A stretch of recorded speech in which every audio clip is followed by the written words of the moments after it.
അധികാരിയായി ചുമതലയേറ്റ ബഹുമാന്യനായ സ്പീക്കർക്ക് ആദ്യം തന്നെ എൻ്റെയും എൻ്റെ പ്രസ്ഥാനത്തിൻ്റെയും അഭിനന്ദനം രേഖപ്പെടുത്തുന്നു.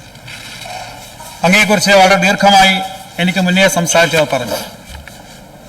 ദീർഘകാലത്തെ പൊതുപ്രവർത്തന രംഗത്തെ അനുഭവം, ദീർഘകാലം ഒരു MLA എന്ന രീതിയിലുള്ള അങ്ങയുടെ ഏറ്റവും മാതൃകാപരമായ പ്രവർത്തനത്തെക്കുറിച്ചും ഇവിടെ സൂചിപ്പിച്ചു.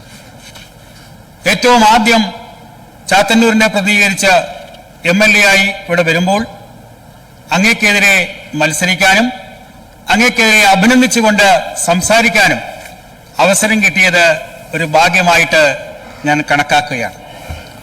BJPയുടെ ഒരു പ്രതിനിധി ഈ നിയമസഭാ സ്പീക്കർ സ്ഥാനത്തേക്ക് ഇതിന്റെ ചരിത്രത്തിൽ ആദ്യമായിട്ടാണ് മത്സരിക്കുന്നതെന്ന പ്രത്യേകത കൂടിയുണ്ട്.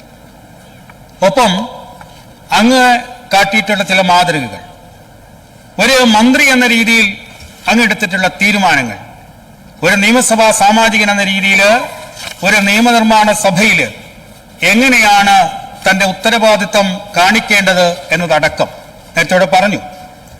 അടൂരടക്കമുള്ള മുമ്പ് മത്സരിച്ച് വിജയിച്ച നിയമസഭയിലും ആ നിയമസഭാ മണ്ഡലത്തിലും പിന്നീടും പോകുക എന്ന് പറയുന്നത് അദ്ദേഹം പറഞ്ഞതുപോലെ അങ്ങയുടെ ഏറ്റവും വലിയ പ്രതിബദ്ധതയാണ് കാണിക്കുന്നത്.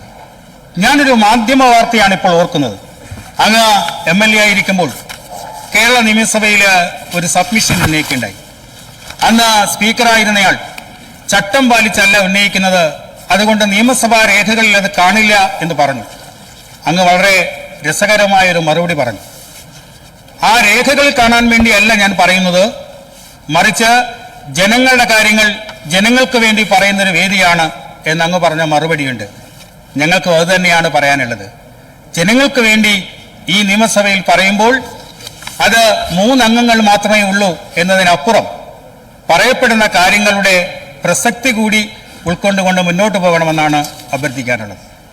ഒപ്പം ഇവിടെ നേരത്തെ സൂചിപ്പിച്ചു, അങ്ങ് ആഭ്യന്തര വകുപ്പിന്റെ ചുമതല കേരളത്തിന്റെ സമീപകാലത്തെ എക്കാലത്തെയും ജനകീയനായ നേതാവ് ശ്രീ ഉമ്മൻചാണ്ടിയുടെ ഏറ്റവും അടുത്ത വിശ്വസ്തൻ എന്ന പരിഗണന കൂടി അദ്ദേഹത്തിനുണ്ട്. ഒപ്പം മന്ത്രി പദവിയിലേക്ക് കടന്നു വരുമെന്നുള്ള ചർച്ചയൊക്കെ ഉണ്ടായിരുന്നു. പക്ഷേ ഇപ്പോൾ നിയമസഭയുടെ സ്പീക്കറായി കടന്നു വരുന്നു. കേരളത്തിൽ ഒരുപാട് രാഷ്ട്രീയ കൊലപാതകങ്ങൾ നടന്നിട്ടുണ്ട്. പക്ഷേ പൈശാചികമായ ഒരു രാഷ്ട്രീയ കൊലപാതകത്തിന്റെ പ്രതികൾ മാത്രമല്ല, അതിന്റെ പിന്നിൽ ഗൂഢാലോചന നടത്തിയവരെ വരെ ഒരു ആഭ്യന്തര വകുപ്പ് മന്ത്രി എന്ന രീതിയിൽ പുറത്തു കൊണ്ടുവരാൻ അങ്ങ് പരിശ്രമിച്ചിട്ടുണ്ട്. അതടക്കമുള്ള ഏറെ കാര്യങ്ങൾ അങ്ങക്ക് മുന്നിലുണ്ട്.